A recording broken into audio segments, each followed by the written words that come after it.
Assalamualaikum, barengan sama gue Taufik Nubu. Dan hari ini gue pengen ngajakin lo ngobrol tentang handphone yang baru aja gue kulik-kulik, yaitu Samsung Galaxy M21. Banyak yang bingung, kok Samsung seri M ini mepet-mepet banget ya sama Samsung seri A. Dan nggak cuma itu aja, antara M ini, M itu, dan segala macamnya kok juga naiknya kayaknya dikit-dikit ya. Nggak salah. Tapi sebenarnya Samsung seri M ini sendiri paling utamanya perbedaannya adalah dengan seri A itu hanya bisa ditemukan secara online. Harusnya kalau lo ke counter terus tiba-tiba ngeliat, oh ini ada kok di counter handphone, tapi tidak di Samsung Experience Store. Karena Samsung seri M ini memang hanya dijual online seperti tadi yang gue bilang. Kalau di counter handphone ya biasanya mungkin yang punya counter beli untuk dijual lagi karena masih ada cuannya, bos. Biasanya seri M ini sendiri banyak promonya kan. Kayak misalkan ini sekarang lagi ada promo berkurang 100 atau 200 ribuan gitu ya. Jadi lumayan tuh, lebihannya bisa dipakai untuk keuntungan toko. Kenapa gue ngajarin toko ya?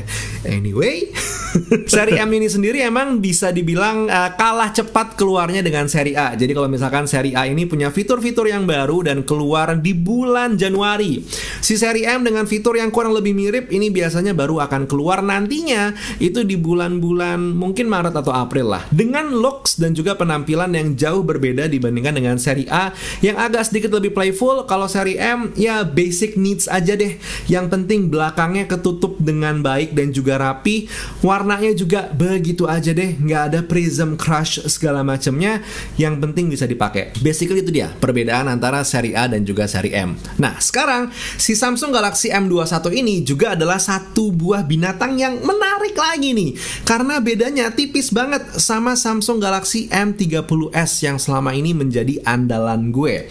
Secara fisik ukurannya sama, beda sedikit dimensinya mungkin di bagian kamera belakangnya ini. Terus baterainya sama-sama 6000, fingerprint sama-sama di belakang, layar sama-sama 6,4, tapi si Samsung Galaxy M21 ini udah pakai Corning Gorilla Glass 3. Kameranya juga megapikselnya sama, tapi kamera depannya berbeda. Jadi ya, bisa dibilang ini adalah upgrade dari ini. Oh, nggak kelihatan ya. Ini M21 upgradean dari M30s sebenarnya.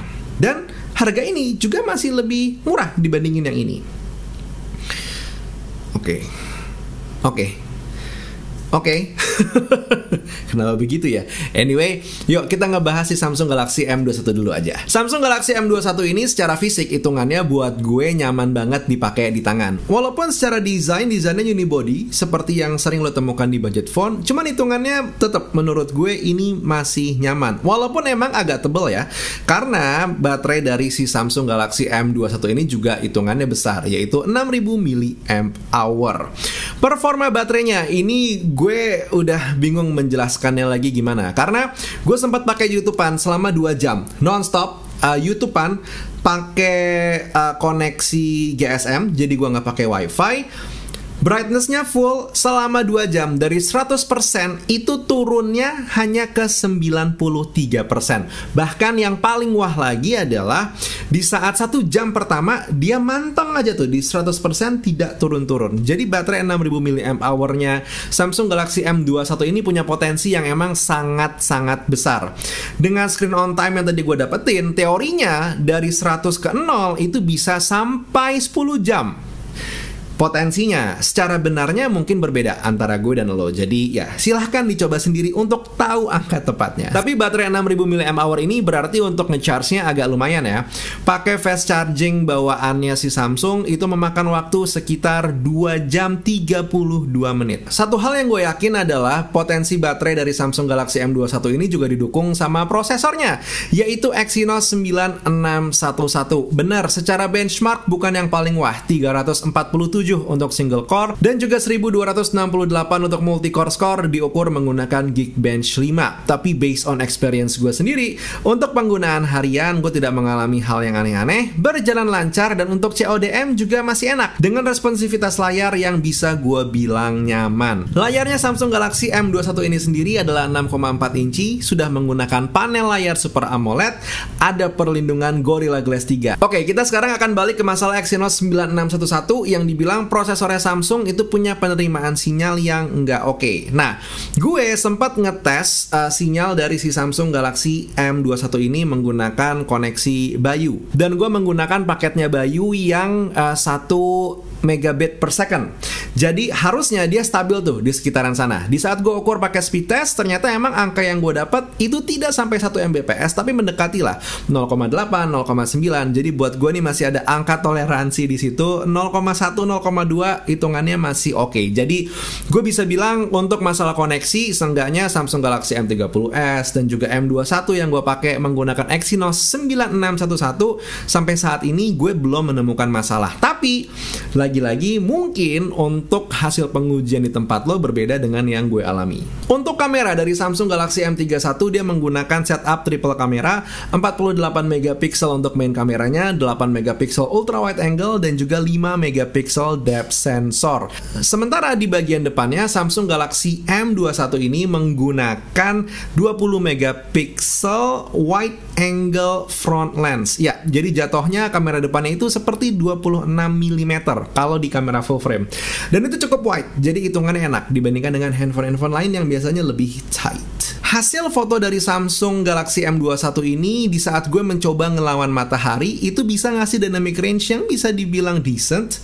Dan ini terjadi dalam berbagai skenario yang gue coba. Tentu hasil fotonya sendiri bukan yang paling tajam. Gue banyak melihat detail yang menghilang dan juga ketajaman yang menurun. Tapi untuk penggunaan social media sebenarnya handphone ini udah cukup. Tinggal kita gimana memaksimalkannya. Jujur gue sendiri tidak menemukan data secara konkret apakah hardware Samsung Galaxy M21 kameranya sama dengan hardware Samsung Galaxy M30s. Cuman penggunaan softwarenya si Samsung Galaxy M21 yang menggunakan One UI 2.0 itu ngebikin dia punya image processing yang lebih handal dibandingkan dengan Samsung Galaxy M30s yang masih menggunakan One UI 1.5. Balik ke masalah kameranya, untuk perekaman mode videonya, resolusi maksimal yang bisa kita pakai itu adalah 4K dengan syarat hanya bisa menggunakan kamera utamanya saja. Begitu kita pindah menggunakan kamera ultrawide, resolusi maksimal kita mentok di 1080. Sementara untuk mode steady shot, mungkin ini bukan informasi yang baru, tapi dia menggunakan kamera ultrawide yang kemudian di crop. Jadi resolusinya pun mentok di 1080. Untuk kamera depan, lo bisa pilih menggunakan dua mode antara wide atau sedikit lebih tight dengan default di bagian tight yang entah kenapa ini terjadi. Padahal untuk kamera depannya akan lebih menarik kalau misalkan by default itu versi wide-nya yang selalu jadi pilihan utama. Overall, ngelihat harga yang ditawarin dan juga ngelihat handphonenya Samsung Galaxy M21, buat gue di harga 3 jutaan Samsung M21 ini udah oke banget. Karena kan SRP-nya adalah 3199 atau 3,2 juta kurang 1000 lah. Kalau menurut lo harga itu masih nggak oke, sebenarnya lo harus sering-sering lihat mungkin official store-nya Samsung di marketplace seperti Lazada. Karena hari ini gue temukan Samsung Galaxy M21 itu ada di harga 3.040.000 kurang 1000. Jadi 3.039.000 yang akhirnya harganya lebih compelling lagi akhirnya kan. Ngelihat spesifikasinya, terus juga ngelihat secara softwarenya Samsung Galaxy M21 udah pakai One UI 2.0, Android-nya udah Android 10 berarti tentu lebih compelling dan juga lebih menarik. Walaupun kalau lo tetap masih gemes atau kekeh pengen punyanya Samsung Galaxy M30s juga menurut gue ya nggak masalah. Toh duitnya juga duit lo. Tapi catatannya nih, gue baru aja nge-update software Samsung Galaxy M30s dan dia tetap masih stay di Android 9. Sementara ini out of the box udah Android 10 One UI 2.0. Silahkan dipertimbangkan. Walaupun sama-sama aja secara spek, harganya juga mungkin ujung-ujungnya sama-sama aja. Mana yang lebih penting? Apakah software masih menarik untuk lo?